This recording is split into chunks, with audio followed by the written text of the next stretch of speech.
안녕하세요. 드라마를 두 파보는 잼잼 리뷰입니다. 지성주연의 판사 이완영은 이해날 작가의 동명의 웹소설을 원작으로 웹툰까지 제작된 작품인데요. 시원한 사이다를 위해 답답한 고구마를 버텨야 할 필요 없이 그냥 사이다만 주구장창 주는 회기 복수물인 판사 이완영의 원작 줄거리를 결말까지 모두 알려드리는 영상 바로 시작합니다.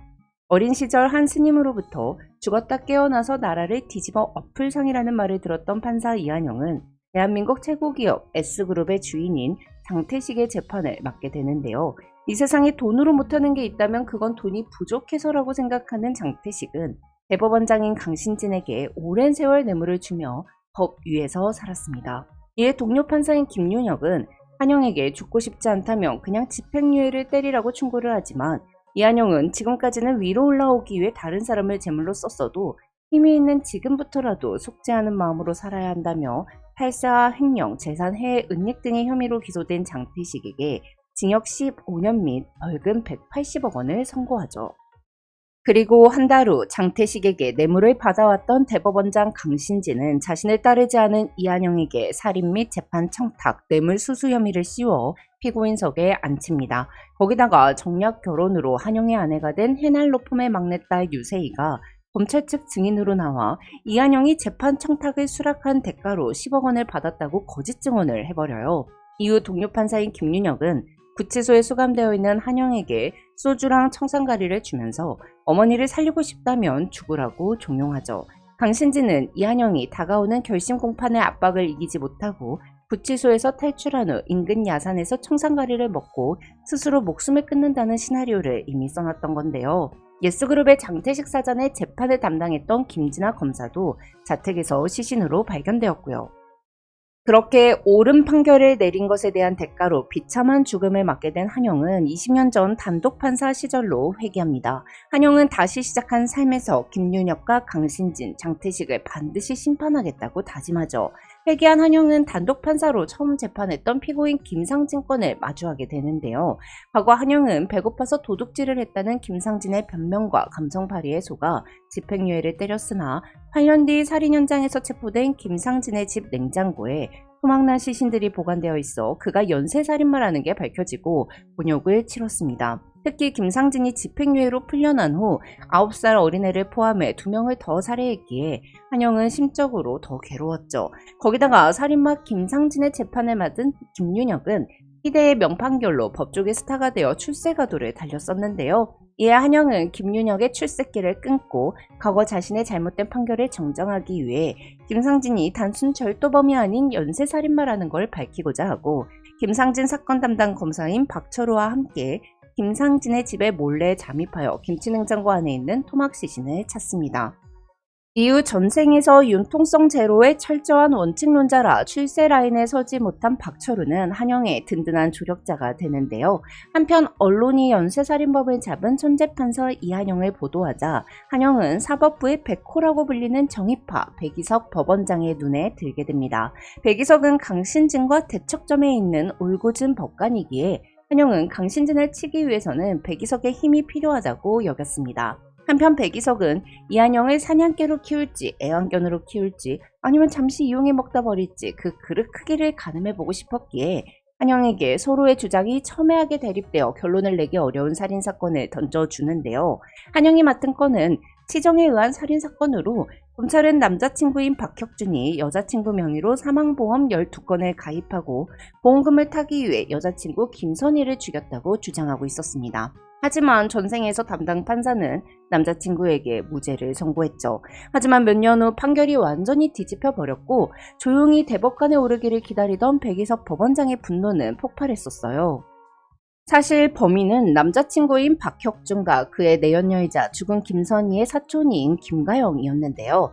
보험 설계사인 김가영은 김선희의 모든 보험을 설계하고 가입 시 사망보험금 수익자로 박혁준의 이름을 적어 놓았고 박혁준은 사망보험금을 노리고 음주로 인한 사망으로 위장해 김선희를 죽였던 거죠. 과거 사건 기록을 기억하며 진범을 알고 있던 한영은 죽은 김선희의 친구이자 대진일보 기자인 송나연을 통해 사망보험 청약 서류에 기록된 필체가 죽은 김선희의 것이 아니었다는 걸 밝혀냅니다.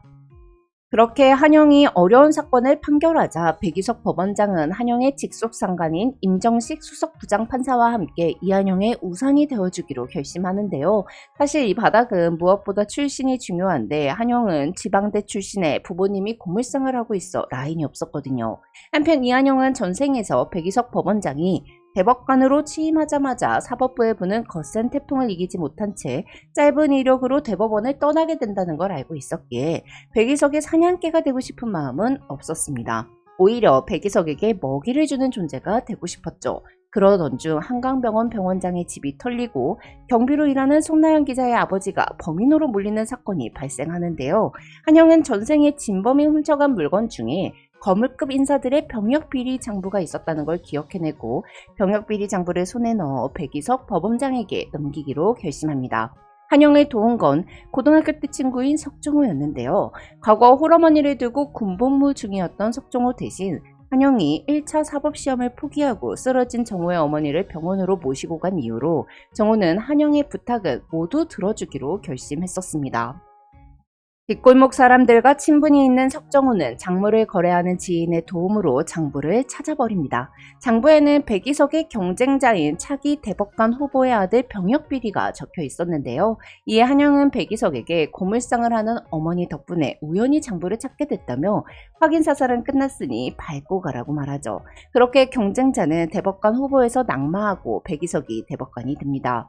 한편 한영은 자신의 직속 상가인 임정신 수석부장판사가 전생에 판사를 그만두게 되는 계기가 되는 사건을 맡게 되는데요. 아이 엄마와 쌍둥이 아이가 살해된 이 사건은 집 앞에 주차되어 있던 택시의 트렁크에서 피 묻은 칼이 발견되며 택시기사가 범인으로 지목되었습니다.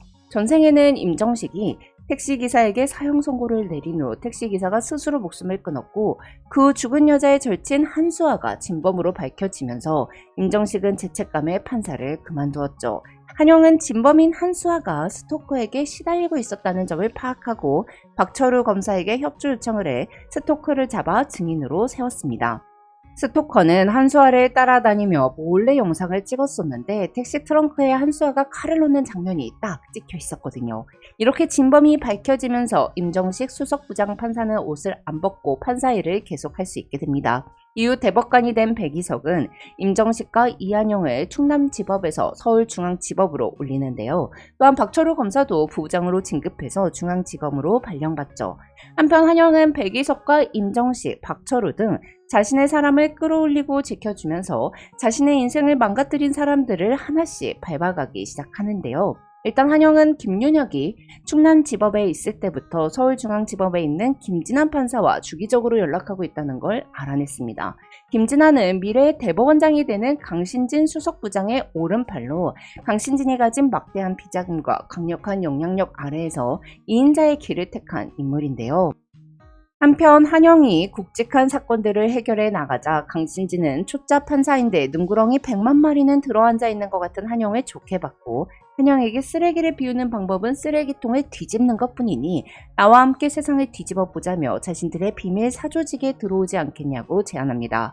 이 비밀 조직은 전 대통령인 박강토를 필두로 대한민국 정보조직의 전 현직 주요 인사들로 구성되어 있었는데요. 한영은 아직 자신의 힘만으로는 강신진을 제압할 수 없기에 그의 마음을 훔쳐 옆으로 바싹 다가가는 방법을 선택했습니다. 역사를 돌이켜보면 수많은 재앙의 몰락은 측근으로부터 시작됐으니 한영은 적진으로 들어가서 적을 죽이는 트로이 목마 작전으로 강신진의 비밀스러운 모임에 직접 들어가서 강신진이 계획하는 모든 것을 방해하고 이뤄지지 않게 하기 시작합니다. 그러던 중 김윤혁은 공장에서 일하다가 백혈병에 걸린 직원들이 소송한 예스전자 산업재해 사건 청탁을 받게 되는데요. 김윤혁은 S전자 측에서 박석형 교수를 통해 실험 결과를 조작한 것을 눈감아주고 피해자 측이 주장하는 백혈병 발병의 원인이 공장 작업 환경에서 유출된 발암물질 때문이라는 논리는 인과관계가 명확하게 입증되지 않는다며 원고의 청구를 기각했습니다. 하지만 한영이 다른 화학공장 산업재해 사건에서 박석형 교수의 실험이 조작되었다는 것을 밝히게 되며 김윤혁이 S전자에게 돈을 받은 게 아니냐는 여론이 조성되죠. 이에 강신진에게 토사구팽 당할까봐 초조해진 김윤혁은 김진현에게 자기 혼자 죽지는 않을 거라고 발악을 했고 김진아는 강신진의 명으로 김윤혁에게 자객을 보냅니다. 복부에 자상을 입고 의식이 없는 채 발견된 김윤혁은 병원에 입원하게 됐고, 이한영은 사건 현장에서 김윤혁이 숨겨둔 USB를 발견하는데요. 그 안에는 김진환이 뇌물을 받아온 내역이 있었습니다. 이에 김진환은 뇌물수수 혐의로 긴급 체포되고, 살인교사를 받은 범인의 자백으로 김진환은 현직 부장판사가 단독 판사를 살해하기 위해 청부업자를 고용한 책가까지 받게 됩니다. 그렇게 강신진의 오른팔인 김진환이 아웃되죠. 그런데 사실 김유혁에게 김진환의 비리 내역을 알려준 건 바로 강신진이었어요. 강신진은 잘 만들어진 스타 판사의 파급력이 필요할 때를 대비해 김윤혁을 김진환 판사의 비리를 파헤친 정의로운 판사로 만들어내려 했던 거였죠. 즉 김진환은 김윤혁을 위해 희생되었고, 강신진은 자기가 만들어낸 스타 김윤혁을 이용해 여론을 움직일 생각이었습니다. 한편 아직 예스그룹의 회장이 되지 못하고 예스쇼핑의 대표인 장태식은 아들 재판을 청탁하기 위해 강신진에게 계약금 30억을 건네는데요. 강신진은 이 30억으로 현재 대법원장을 갈아치울 계획을 세웁니다. 강신진이 예스쇼핑의 돈을 받아서 대법원장을 만들어내면 1 더하기 1이 3으로 불리는 세상에서 아무리 이가 답이라고 주장해봐야 알아주는 사람이 없는 세상이 되는 거였고, 자금을 지원해준 예스쇼핑은 법 위에서 놀게 될 게 뻔했어요. 한영은 회개한 이후 석종호의 명의로 주식 투자를 해서 총알을 불리는 한편, 미래의 금융 사기꾼인 이순호를 자신의 편으로 영입해 두었었는데요. 이에 한영은 이순호를 통해 비자금 통장에 보관하고 있는 이성대 판사에게 사기를 쳐서 30억을 그대로 뜯어냅니다. 그렇게 30억으로 대법원장을 몰아내겠다는 강신진의 계획은 실패했고, 한영은 백이석에게 강신진 장태식의 꽁꽁이를 알리며 대법원장이 되어 사법질서를 바로 세워달라고 부탁하죠. 이에 백이석은 사법부를 장악하려는 강신진을 막기 위해 결단을 내리는데요. 하지만 대법원장은 대통령이 임명하니까 국회랑 청와대를 설득해야 했어요. 이에 한영은 청와대 인사수석의 아들이 마약을 하고 있다는 점을 알아내 청와대 인사수석을 협박해 백이석을 밀게끔 하는 한편, 강신진이 대법원장으로 미는 이호일 위원장의 아들 병역 비리를 터뜨렸습니다. 이에 강신진은 이호일 위원장의 약점을 없애기 위해 아들이 스스로 목숨을 끊은 것으로 위장하려고 청부살인을 지시합니다. 하지만 그 사실을 미리 알고 있던 이한영이 이호열의 아들을 구하고, 이호열은 자신이 대법원장이 되면 자녀들이 위험해질 거라고 판단하여 대법원장 후보자 자리에서 사퇴하죠. 그렇게 전생에서 대법원장이었던 이호열은 수면 아래로 가라앉고 백이석이 대법원장이 됩니다. 이후 한영은 예스쇼핑 장태식을 아웃시키기 위해 장태식에게 원한이 있는 김진아 검사와 장유린 판사 두 사람과 손을 잡는데요. 김진아 검사는 장태식 때문에 아버지를 잃은 후 홀로 S그룹을 파헤치고 있었고, 장유린 판사는 S그룹 회장 장용현의 혼외 자식으로 어린 시절 이복 오빠인 장태식에게 성폭행을 당하고 아버지에게 입막음을 당해 예스그룹을 망하게 하고 싶어 했어요. 한편 한영은 전생에 사위인 자신을 머슴처럼 부렸던 해날 로펌도 무너뜨리기 시작하는데요. 대한민국 최고의 법무법인 해날 로펌은 대표인 유선철의 자녀들 유진광, 유하나, 유세희가 후계 자리를 두고 경쟁하고 있었습니다. 한영은 유진광과 유하나가 건네는 뇌물 200억을 거절하고 해날 로펌이 수임한 사건들을 모두 패소시킵니다. 또한 해날 로펌의 막내딸이자 한영의 아내였던 유세희는 전생에서 한영과 손을 보는 날 사람을 기다리게 하는 게 길들이는 첫 번째 방법이라며 한영을 1시간이나 기다리게 했었는데요. 하지만 이번 생에서 한영은 1시간 늦은 유세희보다 1시간 더 늦게 감으로써 유세희를 기다리게 만들죠. 근데 어이없게도 전생의 남편을 무시하고 배신했던 유세희가 한영에게 끌리기 시작해요. 이에 유선철은 한영에게 법보스를 벗고 자신의 사위가 되어 해날 로펌에 들어오라고 제안하고, 한영은 유세희에게 해날 로펌을 주면 결혼하겠다는 조건을 겁니다. 사실 한영은 해날 로펌을 그렇게 갖고 싶어 했던 유세희를 이용해 해날 로펌을 부숴버릴 계획을 세우고 있었는데요. 물론 한영은 유선철이 유세희에게 해날 로펌을 물려주지 않을 거라는 걸 잘 알고 있었습니다. 그래서 유진광과 유하나를 먼저 보내버리기로 하죠. 이에 한영은 유선철의 차에 도청 장치를 심고, 이걸 유진광이 대표가 되고 싶어서 아버지를 도청한 것처럼 꾸며 부자 사이를 이간질합니다. 또한 유진광이 백이석의 아내에게 뇌물을 주도록 만들어 뇌물 공여죄 현행범으로 영장 없이 체포해버리죠. 그렇게 해날 로펌의 장남 유진광은 아버지에게조차 버려집니다. 이후 한영은 전생에 유선철이 비소 중독으로 사망했다는 사실을 통해 유하나가 유선철의 한약에 약을 타고 있다는 것을 알아내요. 그리고 유하나가 자신의 아버지를 죽이고 헤날로폼을 가지려 했다는 것을 자백하는 장면을 유선철에게 실시간으로 보게 만들어 유하나도 아웃시켜버리죠. 그렇게 한영의 말을 잘 따르는 변호사 자격증이 없는 유세이만 헤날로폼의 후계자 자리에 남게 됩니다. 이후 한영은 헤날로폼의 정보력과 김진아 검사가 준비한 자료로 S그룹을 벼랑 끝으로 내밀고 S그룹이 휘청을 때 강신진의 목에 송곳니를 박아넣을 계획을 세우는데요. 그렇게 김진아 검사는 장태식이 S쇼핑에 개어싸인 TJ식품에 비자금을 보관해 둔다는 걸 알아냈고, 한영은 강신진의 경호원으로 있는 각순원이 수년 후 여성 12명을 살해하여 체포되는 인물이라는 걸 알아챕니다. 고아 출신의 강신지는 30년 전 한정식 집에서 일을 하며 사법고시 준비를 하던 중 창부의 아들인 곽순원을 가스라이팅하여 한정식 집에 화재를 일으켜 수많은 사상자를 내고 곽순원을 자기 똘마니로 이용해 오며 살인 청부를 지시해왔습니다. 최근에도 곽순원은 장태식과 강신진의 지시로 기자 한 명을 죽였었는데요. 이에 한영과 박철우가 곽순원의 범행 사실을 밝혀내고 불을 질러 분신하고자 하는 곽순원을 구해냅니다. 한편 TJ식품 대표 전창진은 장태식의 비자금을 보관하고 곽순원의 계좌에 돈을 입금해 왔었으나 장태식의 지시를 받은 게 아니라고 딱 잡아떼고 있었어요. 하지만 자신이 돈을 보내왔던 각순원이 연쇄살인마라는 걸 알게 되자 자신이 살인 청부 혐의까지 뒤집어쓰게 될까 두려워 모든 사실을 자백하죠. 그렇게 예스쇼핑 압수수색 및 장태식 사장 구속영장 신청이 들어가는데요. 이에 장태식은 이 모든 것이 자신을 집요하게 노린 김진아 검사 때문이라고 여겨 김진아의 집에 킬러를 보내 가짜 유서를 쓰게 하고 죽이려 해요. 하지만 딱 알맞게 박철우가 김진아를 구하러 왔죠. 그날 밤 장유리는 장태식에게 전화를 걸어 집으로 오게 하고 장태식을 열받게 해 그가 김진아를 살인 청부했다는 사실을 자백하게끔 만들어 모두 녹음해버립니다. 그렇게 장태식은 살인 청부 및 장유린 강간미수 혐의로 현장에서 긴급 체포되지만 이 혐의만으로는 법 위에 있는 장태식을 구속시킬 수 없었어요. 이에 한영은 긴급체포로 장태식을 잡아줄 수 있는 남은 40시간 동안 장태식을 구속할 수 있는 확실한 증거를 찾는 데 집중하는데요. 한영은 장태식의 비서실장 아들이 미국에서 유학을 하며 약물과 미성년자 성매매에 손을 댔다는 점을 이용해 미국이 아니라 한국에서 처벌받을 수 있도록 해주겠다고 제안하며 구속 1시간 남겨두고 장태식의 비서실장을 회유하는 데 성공합니다. 그렇게 장태식이 살인 청부를 지시하는 육성 녹음 파일이 제출됐고 장태식은 검사를 살해모의한 혐의로 구속되죠.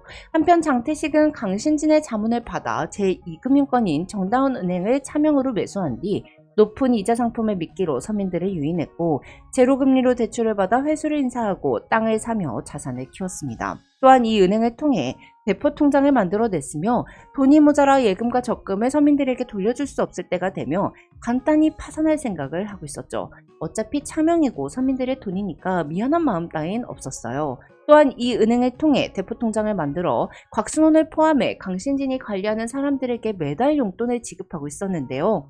장태식이 구속되자 강신진은 검찰이 비자금 통장을 찾지 못하도록 통장을 숨겨야 한다며 그 통장을 내게 넘기는 것이 안전하고 자네가 나오면 바로 돌려주겠다고 말합니다. 물론 그렇게 말했지만 강신진은 장태식을 버릴 생각이었습니다. 이 돈만 있으면 전 대통령인 박강토를 뛰어넘는 절대 권력을 손에 쥐고 원하는 세상을 만들 수 있었으니까요. 이에 강신진은 박철우에게 장태식이 뇌물을 먹였던 사람들의 리스트와 증거가 될 사진을 건네는데요. 또한 장태식이 해외에 은닉한 재산에 관한 증거와 미성년자 연예인과 불법 성매매한 사진과 영상, 장태식이 죽인 9명의 살인교사 사건까지 모두 알려주죠. 그렇게 강신진이 넘긴 증거와 장태식의 비서가 밝힌 정다운은행의 실소유주가 장태식이라는 사실을 바탕으로 이한영은 장태신에게 사형을 선고합니다. 사실 장태신은 대통령과 자신의 아버지 장용현 회장이 만나 거래하면 적어도 3년 안에 특사로 나올 게 분명하다고 생각했습니다. 하지만 정다운은행의 비리가 터지면 서민의 돈으로 장난질한 게 알려지게 되고 그럼 지금의 대통령은 물론 차후의 대통령도 국민의 눈치를 보며 특사로 빼줄 수 없게 되는 거죠. 이후 서울 남부 교도소에서 복역 중이던 장태식은 돈이 있다면 교도소도 지낼 만한 곳이라는 말과는 달리 집단 폭행을 당해 중태에 빠집니다. 한편 한영은 강신진을 치기 위해서는 그 전에 비밀사조직의 수장인 전 대통령 박강토를 끌어내려야 한다고 판단했습니다. 그러던 중 박철우는 소년소녀 가장과 난치병에 걸린 아동을 돕는 기부단체인 고려행복재단의 돈이 박강토 전 대통령의 지갑으로 들어간다는 걸 알아내는데요. 송나영 기자로부터 고려행복재단의 경리가 재단의 돈을 연에 수천만 원씩 뺏쓰고 있다는 사실을 알아낸 한영은 경리를 횡령으로 협박하여 고려행복재단의 진짜 장부를 획득하죠. 하지만 박강토는 재단과의 의혹을 일절 부정하며 모든 것은 정치적 음모라고 주장하는데요. 하지만 한영의 지시로 박강토를 쫓던 석정호가 고려행복재단 지하 주차장에서 만난 박강토에게 사인을 받은 후 찍은 사진에 고려행복재단 이사장의 차가 같이 찍혀 있었어요. 그렇게 고려행복재단 이사장을 모른다고 한 박강토의 주장은 무너졌고 재단에서 매달 10억을 실종자 학생들의 통장에 입금했는데 그 통장의 카드를 박강토 전 대통령의 집에서 일하는 가정부가 사용하고 있었다는 게 밝혀지며 박강토는 구속됩니다.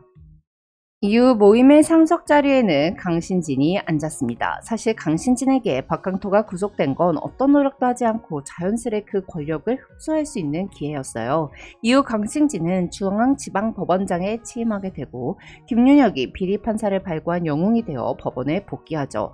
그렇게 강신진의 세력은 더 확고해진 것 같았는데요. 하지만 한영이 복귀한 김윤혁이 예스전자 사건 때 뇌물을 받는 영상을 인터넷에 퍼뜨립니다. 이에 김윤혁은 한영에게 강신진을 버리고 너에게 충성을 다하겠다고 무릎을 꿇지만 한영은 전생에 자신에게 청산가리를 줬던 김윤혁을 용서할 생각이 없었어요. 그렇게 김윤혁 판사는 부정청탁, 뇌물수수 혐의로 구속되고 강신진 또한 김윤혁을 버리는 바둑알로 끝내버리죠. 한편 박강토 전 대통령이 구속 적부심 심사 후 석방되어 나오자 강신진은 박강토를 죽여버리기 위해 호텔에 킬러 8명을 보내는데요. 이 사실에 눈치챈 한영이 박강토를 구했고 그를 배신한 강신진에게 법정 최고형을 선물해 줄 수 있는 만족도 높은 물귀신 작전을 알려줍니다. 사실 강신진은 안기부장 출신의 브로커가 남긴 비리 문건을 갖고 있었기에 현직 대통령의 영린까지 모두 알고 있었습니다. 강신진은 백이석을 헌정사상 최초로 구속된 사법부의 수장으로 만들고 자신이 대법원장이 되어 사법부를 자기 사람으로 모두 채우기 위해 경찰 비리에 연루되어 구속된 마포경찰서장 오종진 서장에게 뇌물을 받은 검찰 수뇌부와 국회의원 법조인들의 명단을 건네며 2심 재판 때 백이석과 이한영이 뇌물을 받았다고 거짓 증언하도록 지시해 두었는데요. 한영은 이걸 거꾸로 이용해 박강토에게 오종진 서장을 찾아가 뇌물 리스트에 백이석 대신 강신진을 넣으라고 지시해두죠. 사실 오종진 서장은 재판 당일까지도 박강토와 강신진 중 누구를 따라야 할지 고민했습니다. 하지만 강신진이 내치라고 했던 이한영이 재판장에서 강신진의 옆에 앉아있는 걸 보고는 강신진이 필요에 따라 자기 옆에 있는 사람도 웃는 얼굴로 서슴없이 칼로 찌르는 새끼라는 걸 깨닫게 됩니다. 그렇게 강신진이 이한영을 내친 것처럼 자기도 버려질 수 있다는 걸 깨달은 오종진 서장은 뇌물을 받은 사람들의 명단을 말하겠다며 백이석, 이한영 대신 중앙지법 법원장 강신진과 그의 사람들 이름을 불러버리죠. 그 순간 인터넷에는 강신진이 의식을 잃고 누워있는 살인범 각순원을 죽이라고 의사에게 지시한 영상이 속보로 포털에 도배가 되고 있었어요. 하지만 강신진은 증거만 없다면 빠져나갈 수 있을 거라고 판단했습니다. 강신진은 예스쇼핑 압수수색 때 자신에게 용돈을 받는 검사들에게 장태식 사장의 비리 외에 모든 비리 문건을 삭제하도록 지시했었거든요. 하지만 박철우가 정다운은행의 불법 대출 서류들을 미리 싹 다 챙겼었죠. 이에 강신진은 박철우가 가진 증거가 오픈될까봐 박철우를 그날 밤 죽이라고 지시하고 형사들이 불법 체류 범죄자들이 밀항선 접선하는 날이라고 거짓말하여 인천의 한 폐쇄된 항구로 박철우를 유인합니다. 하지만 진짜 곰도 때려잡는 피지컬의 소유자인 박철우와 석정호는 강신진이 보낸 양아치들을 모두 제압해버리죠. 한편 한영은 곽순원을 담당한 의사에게 강신진에게 전화를 해 곽순원이 깨어났다고 말하라고 지시하는데요. 이에 강신진은 곽순원의 입을 막기 위해 그를 직접 죽이러 병원으로 향하고 병실에 숨어있던 송나영 기자가 강신진이 곽순원의 호흡기를 빼는 장면을 촬영해요. 그렇게 강신진은 살인미수 혐의로 현장에서 체포되는데요. 사실 이한영은 강신진의 아지트에 있는 금고의 비밀번호가 그의 생일이라는 걸 알아내고는 금고를 열었고 그 안에서 부장판사, 검사, 장관, 의원, 신문사 사장들, 병원장 등 강신진의 동료들의 비리가 한가득 정리되어 있는 문건 및 대표 통장 여러 개를 찾았습니다. 금관에는 동료들과 부속실 양아치들에게 준 돈도 다 기록되어 있었죠. 그렇게 강신진 게이트가 터졌고 강신진 재판에는 이한영 부장판사가 배정되는데요. 재판에서 강신진은 자신의 계획이 성공했다면 대한민국이 바뀌었을 것이고 모두 행복해졌을 거라며 제가 한 모든 일은 대한민국을 위해서였다고 혁명에는 희생이 필요하다고 개소리를 짓거렸습니다. 너희 벌레 같은 새끼들을 구원하기 위해 내가 더러운 일을 할 수밖에 없었다고 소리치는 피고인 강신진에게 김진아 검사는 피고인이 정말로 정의로운 세상을 원했다면 비리 리스트를 손에 쥐었을 때 바로 공개했어야 했는데 그 기록을 손에 쥐고 권력자를 흔들어 힘을 얻으려 했다며 무기징역을 선고해달라고 청합니다. 그리고 이한영 판사는 무기징역보다 더한 사형을 선고하죠. 이후 약 30년 만에 사형 집행이 부활하며 강신진은 사망합니다. 한편 예스그룹으로부터 지원을 받아왔던 해날로펌 대표 유선철은 장태식과 강신진을 보내버린 이한영을 예스그룹의 회장 장용인에게 제물로 바치기 위해 유세희에게 한영이 뇌물을 받는 것처럼 꾸며서 영상을 찍어오라고 지시합니다. 유선철은 해날로펌의 대표는 상대가 누구라도 이용할 수 있다는 마음을 갖고 있어야 하고 그게 연인이든 가족이든 상관없이 이용 가치에 따라 판단해야 한다며 너가 이한영을 이용할 수 있다면 후계가 아니라 대표가 될 거라고 말하는데요. 전생에서 유세희는 해날로펌의 대표 자리가 목표였기에 이한영을 배신했습니다. 하지만 이번 생에서 한영을 사랑하게 된 유세희는 판사가 되어 일터에서도 가정에서도 한영과 함께하고 싶다는 새로운 목표가 생겼죠. 이에 세희는 이번 생에는 한영을 배신하지 않고 한영을 위해 집안을 배신합니다. 그렇게 한영은 유선철 대표에게 해날로펌의 비리가 든 자료를 건네며 검찰 포토존에서 치욕을 맛보며 법정에 서는 대신 조용히 걸어 들어가라며 모든 것을 대표님이 떠안으라고 말하죠. 그렇게 해날로펌은 유씨 일가가 아닌 조세현 변호사가 대표가 되어 사회적 약자를 위한 로펌이 되었고 세희는 대주주지만 해날로펌에서는 물러나 한영의 집에 들어와 얹혀 살며 로스쿨에 입학하죠.